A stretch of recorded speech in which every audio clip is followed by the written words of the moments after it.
आइए सुनिए, देखिए, समझिए सनातन सत्य। जैसी दृष्टि वैसी सृष्टि, दृष्टि विज्ञान। कुदरत, कुदरती रचना एवं कुदरत के कानून से शाश्वत सुख की प्राप्ति। जोधपुर के परम पूज्य महात्मा उपासक प्रोफेसर डॉक्टर सोहन राज तातेड़ के निर्देशन में सनातन सत्य। जैसी दृष्टि वैसी सृष्टि, दृष्टि विज्ञान।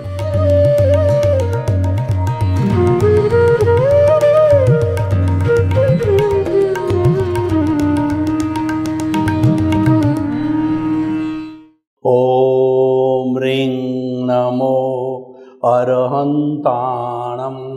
ओम ह्रीं नमो सिद्धाणम्। ओम ह्रीं नमो आयर्याणम्। ओम ह्रीं नमो उवज्जायाणम्। ओम ह्रीं नमो लोये सव्वसा गुणम्। ऐसो पंच नमोकारो सर्वपावपनाशनो मंगलाणं च सर्वेसिं पडमं हवै मंगलं पडमं हवै मंगलं। ओम नमो भगवते वासुदेवाय। ओम नमः शिवाय। जय सच्चिदानंद। भाई और बहनों, मातृशक्ति को नमन। आज हमारा बहुत सुंदर विषय 10 प्रकार की संज्ञा। जो प्राणी पंचेंद्रिय होता है और जो मन वाला होता है उसमें 10 प्रकार की संज्ञाएं सक्रिय होती है, और जबकि ये संज्ञाएं प्राय हर प्राणी के अंदर हुआ करती है। संज्ञा का अर्थ होता है कि उस प्राणी में उस प्रकार की चेतना, उस प्रकार की संवेदना, उस संवेदना चेतना फीलिंग को संज्ञा कहते हैं। ये संज्ञा 10 प्रकार कौन कौन सी है? आहार, भय, मैथुन, परिग्रह, क्रोध, मान, माया, लोभ और ओग और लोक संज्ञा। अब इनका जो है हम एक एक का विवेचन करेंगे। ये प्राय हर प्राणी के अंदर कैसे होती है और इन संज्ञाओं के रहने से क्या होता है। इन संज्ञाओं के रहने से जो चेतन तत्व वाला प्राणी होता है वह क्रियाशील होता है और उसी के वशीभूत वो सब तरह का काम करता है। और ये संज्ञाएं नहीं होती है तो चेतना भी नहीं रहती है।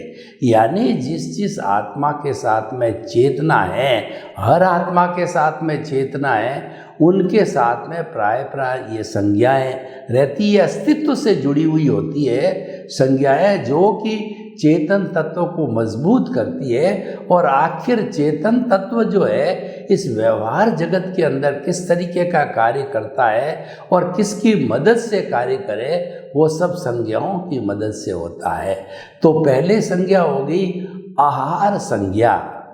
देखिए, एकेंद्रीय प्राणी भी है, जैसे लट है, गिंडोला है, वह कम से कम जो है आहार संज्ञा के वशीभूत होकर के उसको भूख लगती है, तब आहार संज्ञा पिक्चर में आती है। और भूख के कारण आहार संज्ञा पैदा हुई। आहार संज्ञा के कारण वो अपना पेट भरने के लिए निकलता है। जैसे जैसे उसका खाद्य पदार्थ होता है उसको वो खाता है। ऐसा कहा जाता है कि बड़ी मछली छोटी मछली को खाती है। जो वाइल्ड एनिमल होता है उनके लिए जो जीवो जीवस्य भोजनम का जो है वो प्रिंसिपल लागू होता है। जो बड़े जीव होते हैं छोटे छोटे जीवों को खा कर के अपना भोजन करते हैं, और अलग अलग तरह कुछ जीव ऐसा है जो मिट्टी खा करके जिंदे रह जाते हैं, कुछ खाली पानी पी करके जिंदे रह जाते हैं, कुछ केवल हवा से जिंदे रह जाते हैं। अलग अलग जीवों की जो है अलग अलग संज्ञाओं के कारण जो है, और कुल मिलाकर के भोजन से जुड़ी हुई जो चेतना है उस चेतना को आहार संज्ञा कहते हैं। और ये केवल जो है चेतन पदार्थ में होती है संज्ञाएं, जड़ पदार्थ में कोई संज्ञा नहीं होती है। क्यों? जड़ पदार्थ में चेतना नहीं होती है तो संज्ञा होने का प्रश्न ही नहीं है। संज्ञा वहीं होगी जहाँ पर कि चेतना होगी। तो ये आहार संज्ञा भोजन से जुड़ी हुई होती है, पेट से जुड़ी होती है। आहार संज्ञा दूसरा भय संज्ञा।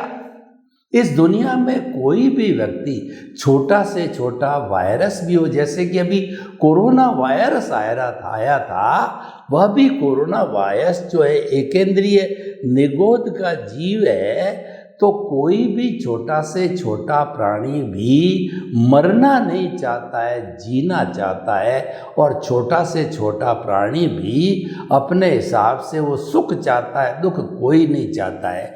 जो नहीं मरने की जो है संज्ञा कहिए, चेतना कहिए, चिंतन कहिए, वह कहलाता है भय संज्ञा। यानी अगर किसी ने किसी भी प्राणी, जैसे एकेंद्रीय है, द्विएकेंद्रीय जो प्राणी होता है उसके खाली चमड़ी होती है, और द्विएंद्रिय के चमड़ी और जीभ होती है। तीन इंद्रिय के स्पर्शन रसन घ्राण, एक जो है नाक और जुड़ जाता है, चतुरेंद्रिय में आँख जुड़ जाती है, पंचेंद्रिय में कान जुड़ जाते हैं। जितने जितने इंद्रियों का प्राणी होता है वो जैसे एकेंद्रीय का है, तो उसको जब कोई भी व्यक्ति स्पर्श करता है तो उसको भय लगता है। कुछ जीव दूसरे को देख के भय करके और उड़ जाते हैं, जैसे मच्छर है, मक्खी है। परंतु भय हर जीव को लगता है, निगोद के जीवों को भी भय लगता है, पर वो एकेंद्रीय वाले होते हैं। तो जब तक स्पर्श नहीं किया जाता है उनको भय संज्ञा नहीं होती, उनको मालूम नहीं होता। ये संज्ञा देखिए बहुत इम्पॉर्टेंट टॉपिक है। संज्ञा के बिना व्यक्ति को, यानी उस प्राणी को अनुभव नहीं होता है। और संज्ञा चेतना से जुड़ी हुई होती है। चेतना कहिए, संज्ञा कहिए, वो जुड़ी होती है। और ये अलग अलग 10 तरह की जो संज्ञाएं हैं वह उस चेतना को पुष्ट करती। यूँ कहा जाए कि चेतना के 10 विभाग हो गए, उसके अनुसार ही ये चेतना कार्य करती है। भोजन के रूप में, भय के रूप में। हम आगे बढ़ के देखते हैं आहार संज्ञा, भय संज्ञा, मैथुन संज्ञा।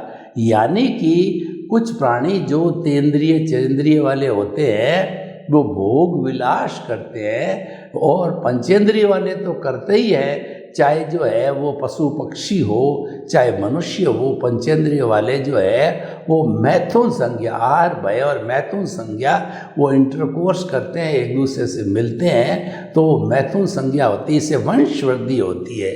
आहार भय मैथुन और परिग्रह।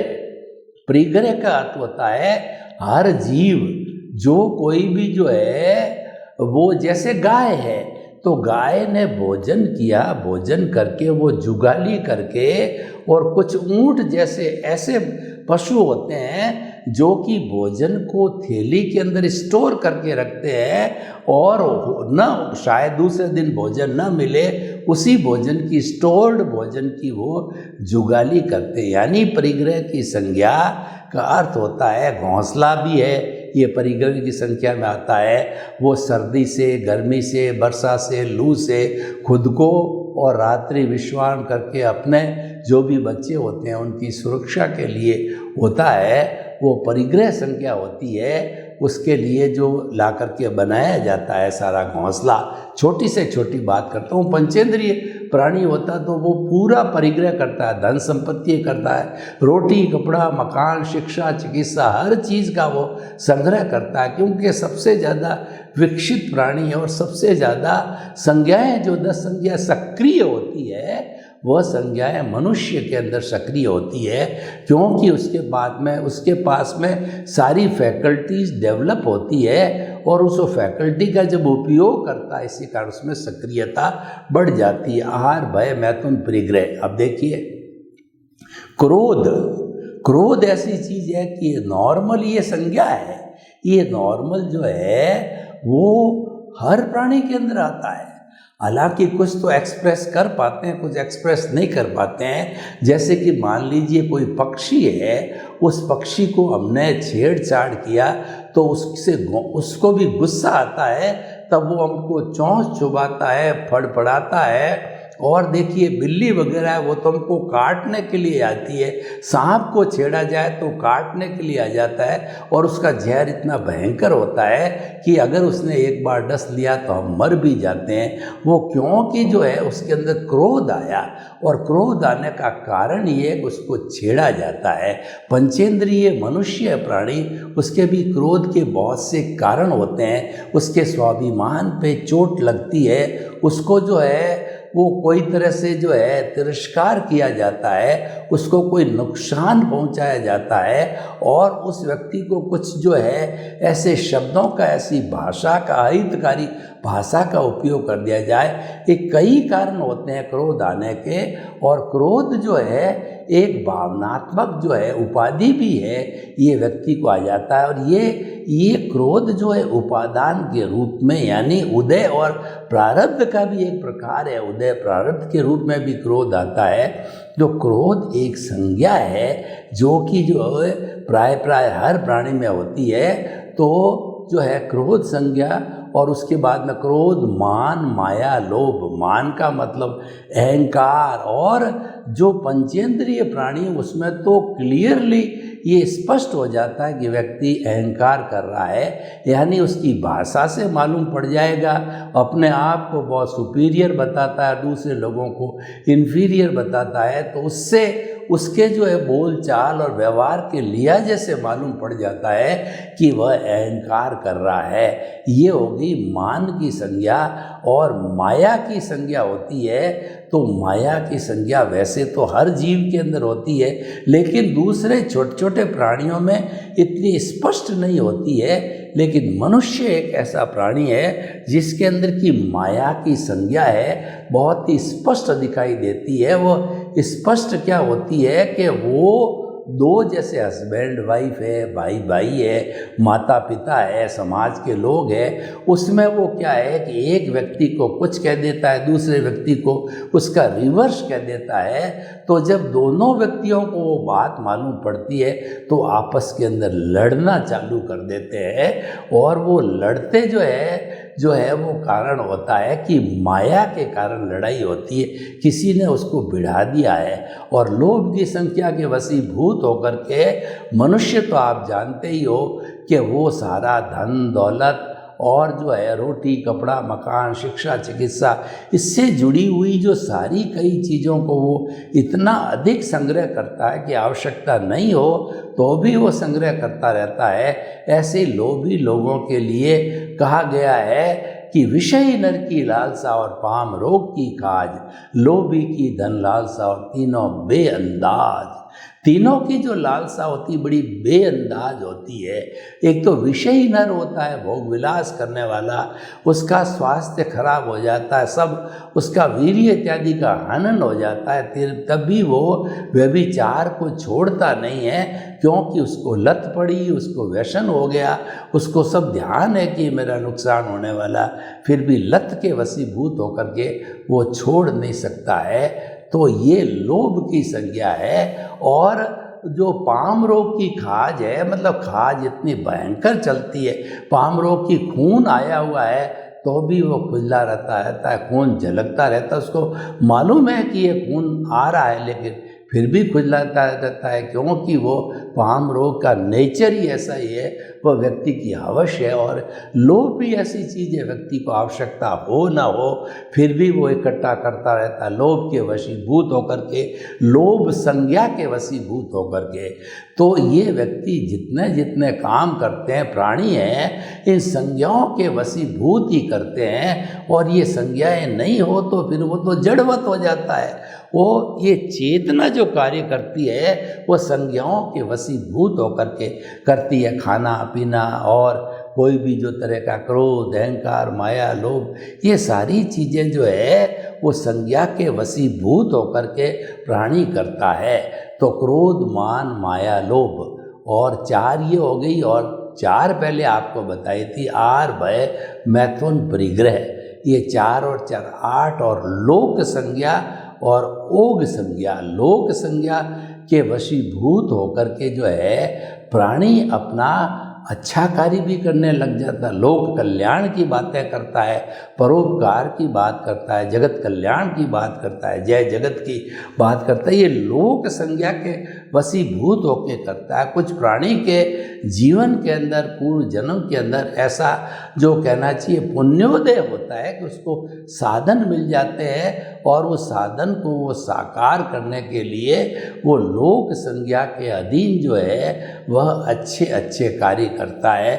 और दूसरा, अगर पापोदय के रूप में उसने पाया हो तो वो भी लोक संज्ञा में आती। व्यक्ति अपराध में चला जाता, आतंकवाद में चला जाता है, मसालों में मिलावट करता है, खाद्य सामग्री में मिलावट करता है, तेल घी के अंदर मिलावट करता है, दवाई में मिलावट करता है, और शराब इत्यादि मिलावट करता है। अन्य अन्य ऐसे जो है असामाजिक कार्य भी जो है वो पापोदय के अधीन व्यक्ति करता रहता है। ये सारी लोक संज्ञा के अधीन आती है।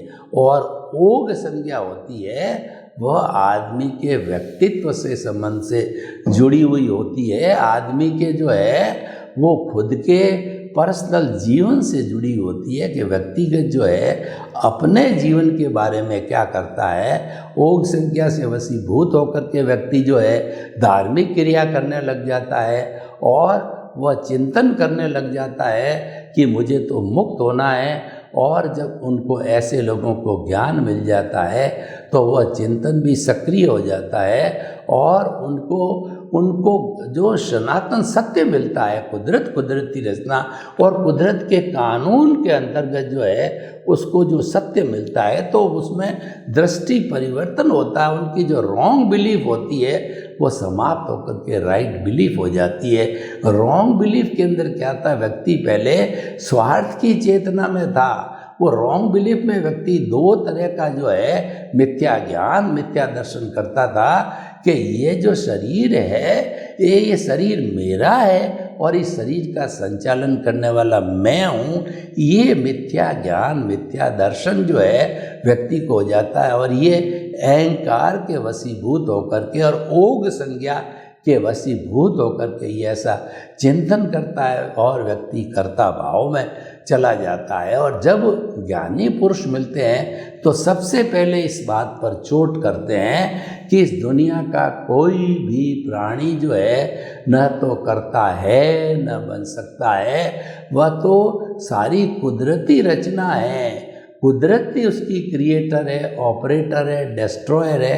कुदरत ही उसकी संचालक है, और कुदरत ही सारा देख रेख करती। कुदरत ने किसी को भी जो है ये पावर नहीं दी करता बनने की है, लेकिन फिर भी वो अहंकार के वशीभूत वो दुरुपयोग करता है।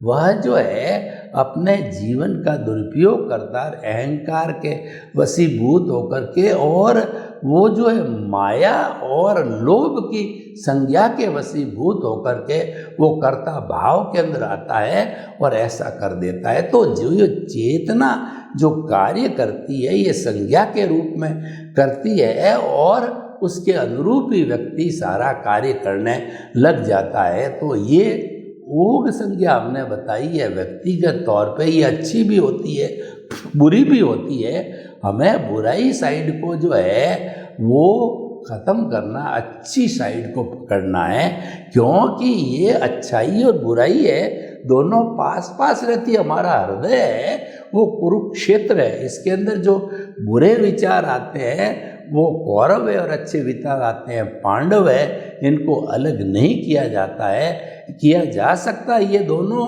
साथ साथ ही रहते हैं। वो व्यक्ति का जो चेतना वाला भाग है, संज्ञा वाला, ओग संज्ञा वाला भाग है, उसको निर्णय करता, उसमें वो स्वतंत्र है कि मुझे अच्छाई को ग्रहण करना है या बुराई को ग्रहण करना है। यहाँ चेतना स्वतंत्र है, यहाँ पर चेतना पर जो है कुदरत का कानून लागू नहीं होता है। इसके ऊपर जो है कुदरत की कोई प्रकार का नियंत्रण नहीं है, कभी भी नहीं हो सकता। जन्म जन्मांतर से हमारी जो चेतना है वह अपने आप के अंदर स्वतंत्र होती है, उसके ऊपर कोई नियंत्रण नहीं होता है और वह अपने हिसाब से पुरुषार्थ कर सकता है। उसका नाम रियल पुरुषार्थ। रियल पुरुषार्थ करके ही सनातन सत्य को प्राप्त करके ही व्यक्ति को जो है वह मुक्ति का मार्ग मिलता है, अध्यात्म विज्ञान मिलता है, क्योंकि वो सनातन सत्य पर आधारित होता है। भाई और बहनों, देखिए, हम इन 10 संज्ञाओं का हमने विवेचन किया। इस 10 संज्ञाओं को समझने का अर्थ क्या कि ऐसे कौन से साधन है, ऐसे कौन से वाया मीडिया है कि जिनको प्राप्त करके ये औदारिक शरीर रूपी जो पुतला है, मन वचन काया रूपी पुतला है, वह प्रवृत्तियां करता है, चाहे व्यवहार जगत की हो, चाहे वह जो विजन के आर्ट ऑफ द विजन की तरफ हो, भावों की हो, उसमें सब में काम करने वाली ये 10 संज्ञाएं होती है।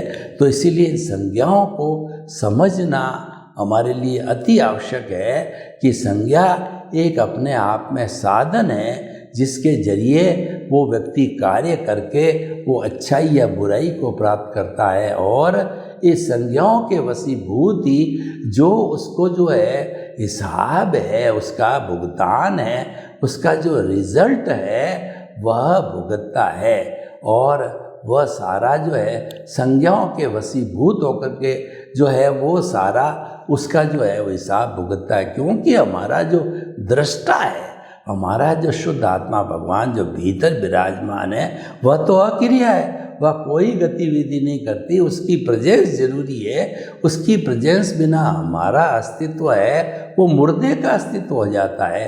तो वो दृष्टा है, वो स्व पर प्रकाशक है, हमको प्रकाश देता है, जिसको लब्धि वीर्य कहा जाता है।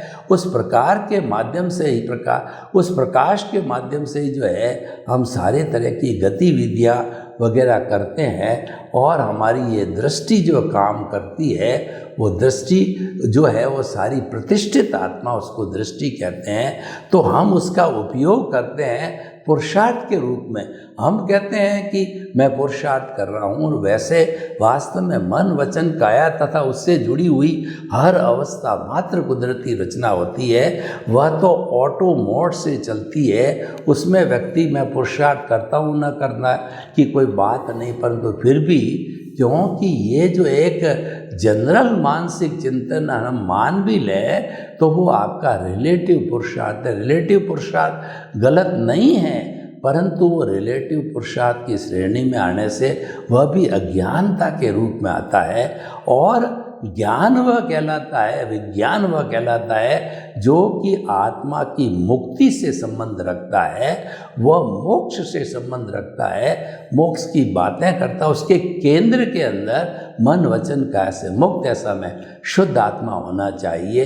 तो इसीलिए अगर हमारे केंद्र के अंदर अज्ञा है तो हम जो है वो हमारे सांसारिक जगत है, भुगतान का और हिसाब का जगत है, उसका काम करने लग जाते हैं। और हमारे केंद्र के अंदर अगर प्रज्ञा है तो हम धर्म का काम, आत्मा का कार्य और जो है वो मन वचन काया से मुक्त ऐसा में शुद्ध आत्मा का कार्य करने लग जाते हैं। और उसके साथ साथ हम ज्ञाता दृष्टा भेद विज्ञान, जुदापन की जागृति, मैं अलग हूँ, शरीर अलग है, इस तरह का चिंतन जो है वो चलता रहता है। लेकिन ये सारा होता है वह इन संज्ञाओं के वशीभूत होता है, संज्ञाओं के कारण होता है।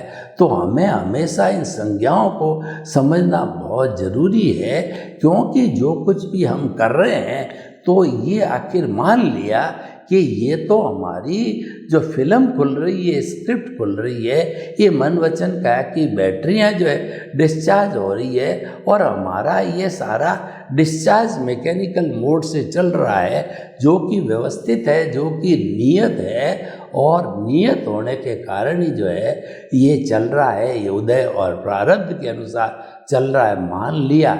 लेकिन फिर भी ये चलने का जितना कार्य करता है तो वो रिसोर्सेज क्या है, उस रिसोर्सेज को हम संज्ञा कहते हैं। तो भाई और बहनों, हम आपको ये बताना चाहते हैं कि जो डिस्चार्ज चलता है वह डिस्चार्ज जो है वो हमारा कर्मों को धोने का होता है, कर्म धुलते रहते हैं और चार्ज उसको कहते हैं कि नए कर्मों का नए भाव डाले जाते हैं, वो चार्ज करता है। जो हमारा उदय और प्रारब्ध चल रहा है वो चिंतन में बदल जाता है।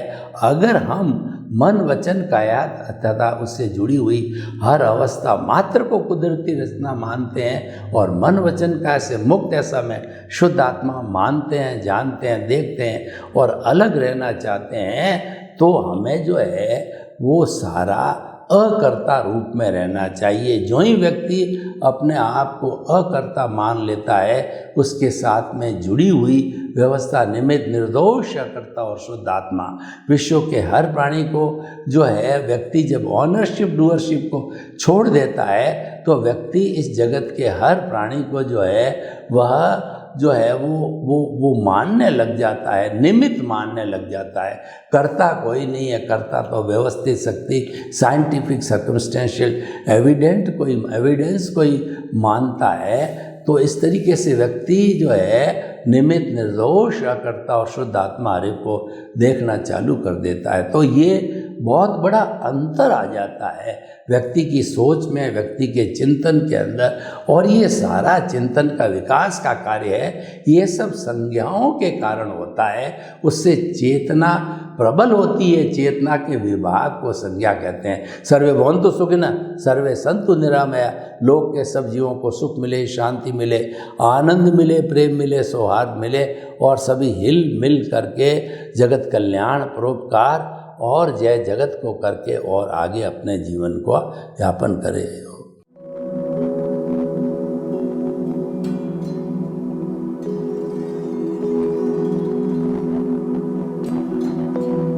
एक ऐसा अंतर्राष्ट्रीय ख्याति प्राप्त मानव जो गुरु प्रेरणा से पिछले 20 वर्षों से वानप्रस्थ जीवन जीते हुए 24 घंटे मानवता की सेवा में संलग्न है। एक ऐसा मानव जो अभी राष्ट्रीय, अंतर्राष्ट्रीय टीवी चैनलों पर 7,500 एपिसोड के माध्यम से सनातन सत्य, आत्मविज्ञान एवं पुनरुत्थान व्यवहार एवं निश्चय जगत के जीवनोपयोगी विषयों पर हृदय स्पर्शी प्रवचन कर चुका है। उस मानव का नाम है महात्मा उपासक प्रोफेसर डॉक्टर सोहन राज तातेड़।